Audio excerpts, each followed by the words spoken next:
एखाद्या वस्तूच्या सुरक्षेसाठी आपण जास्तीत जास्त प्रयत्न करत असतो, मात्र सराईत चोरटे ते प्रयत्न अगदी सहज फोल ठरवतात। आता पुदुचेरीमधली ही घटना पाहिल्यानंतर तुमच्या सुद्धा लक्षात येईल किती सहज हे चोरटे हात सफाई करून दाखवतात। एका रस्त्याच्या कडेला उभ्या असलेल्या बाईकवर चोरट्यांची नजर पडली आणि ही चोरता येऊ नये म्हणून बाईकच्या मालकानं सुद्धा हँडल लॉक केलं होतं, मात्र चोरानं अवघ्या काही सेकंदात ते लॉक जवळ असलेलं चोरीचं कसब आणि ताकदीचा वापर करून तोडलं। आधी त्यानं परिसराचा अंदाज घेतला, त्यानंतर बाईकची पाहणी केली आणि मग बाईकवर बसून जोर लावून हँडल लॉक तोडलं आणि त्यानंतर बाईकसह पसार झाला। त्यामुळे तुमची वाहनं, त्यातही बाईक जर रस्त्याच्या कडेला पार्क करून तुम्ही निर्धास्त होत असाल तर असं करू नका। कुणास ठाऊक तिच्यावर सुद्धा चोरट्यांची वक्रदृष्टी पडण्याची शक्यता आहे।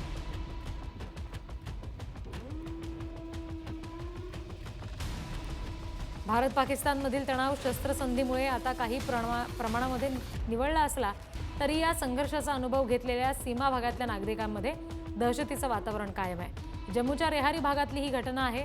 तुम्हाला सुद्धा हा संघर्ष किती टोकाचा असेल हे यावरून दिसते। 10 मे रोजी सकाळी रेहारी भागातील एका घरावर पाकिस्तानी मोर्टार शेल पडलं। काही क्षणांआधी शांतता असलेल्या या परिसरामध्ये काही काळाच्या आत धुराचे आणि आगीचे लोळ उठले। परिसर धूरमय झाला। धुराचं आणि वाहनांचं मोठं नुकसान झालेलं आहे। यासोबतच झालेल्या आवाजामुळे परिसर हादरून गेलाय।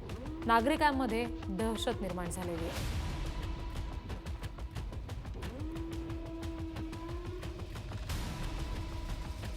मंडळी, पैसे, दागिने आणि सामान चोरीच्या घटना घडत असतानाच आता लहान बाळांच्या चोरीच्या घटनांमध्ये सुद्धा वाढ झाल्याचं दिसतंय। ही घटना इंदोरमधली आहे। एक महिला अवघ्या 9 महिन्याच्या या मुलीला साडीच्या पदरात लपवून नेते आणि या चिमुकलीचं अपहरण करते।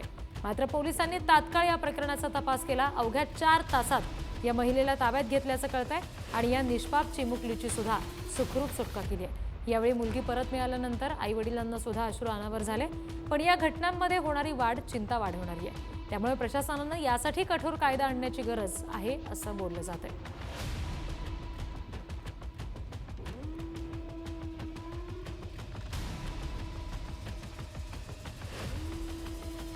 सध्या अपघाताच्या घटना दिवसेंदिवस वाढत चालल्यात। सगळे नियम लावून सुद्धा चालक काही नियमांचं पालन करत नाहीत आणि त्याच्यामुळे अपघाताच्या संख्येत वाढ होते। आता असाच एक अपघात घडलाय मध्य प्रदेशच्या ग्वाल्हेर शहरात। एका भरधाव कारनं स्कूटीला जोरदार धडक दिली। धडक इतकी जोरात होती की स्कूटीवरील व्यक्ती खाली पडली। या घटनेत स्कूटी चालकाला गंभीर दुखापत झाली। घटनेची माहिती मिळताच पोलिसांनी घटनास्थळी धाव घेतली आहे आणि पुढचा तपास सुरू केलाय। दरम्यान या घटनेमुळे परिसरामध्ये भीतीचं वातावरण निर्माण झालंय। भरधाव वेगानं वाहनं चालवणाऱ्यांवर कठोर कारवाई करण्याची मागणी नागरिक करतायत।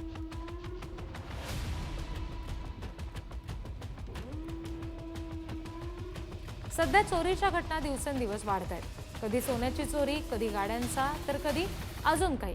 या चोऱ्या कमी होण्यापेक्षा दिवसेंदिवस वाढत आहेत। आता अशीच एक चोरीची घटना समोर आली आहे। ही दृश्य चेन्नईमधली आहे। एक व्यक्ती रस्त्याच्या कडेला पार्क केलेल्या R15 दुचाकीजवळ आलाय। काही सेकंदात दुचाकीच्या बाजूचा लॉक त्यानं तोडला आणि काही क्षणात दुचाकी चालवून तो तिथून पसार झाला।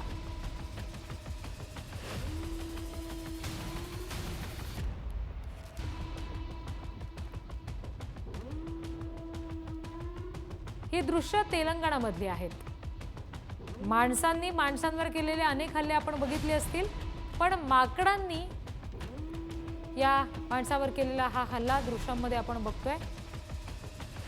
तेलंगणामधल्या निर्मल जिल्ह्यातली ही दृश्य आहेत। 4 माकडांनी एकट्या माणसाला बघून त्याच्या मानगुटीवर बसून हल्ल्याचा प्रयत्न केला।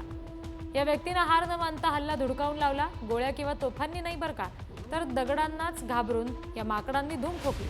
यामुळे घराबाहेर पडल्यावर आपल्यावर कधी आणि कोण हल्ला करेल याचा काही नेम राहिला नाहीये।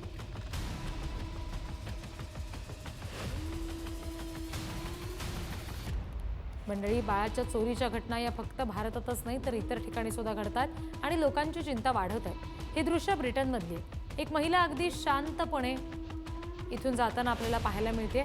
या बाळाला घेऊन जाते, मात्र तेव्हाच बाळाच्या आईच्या लक्षात येते की ती लगेच बाळाजवळ पोहोचते आणि महिलेला पकडते। हे बाळ सुखरूपपणे आईकडे येत आहे। सध्या या महिलेची कसून चौकशी सुरू आहे। घटनेमुळे ब्रिटनमध्ये बाळ चोरीच्या घटना वाढलेल्या असल्याकडे आता लक्ष केंद्रित झालेलं आहे। नागरिकांची चिंता प्रचंड वाढली आहे। सरकारकडून तातडीच्या उपाययोजनांची मागणी केली जाते।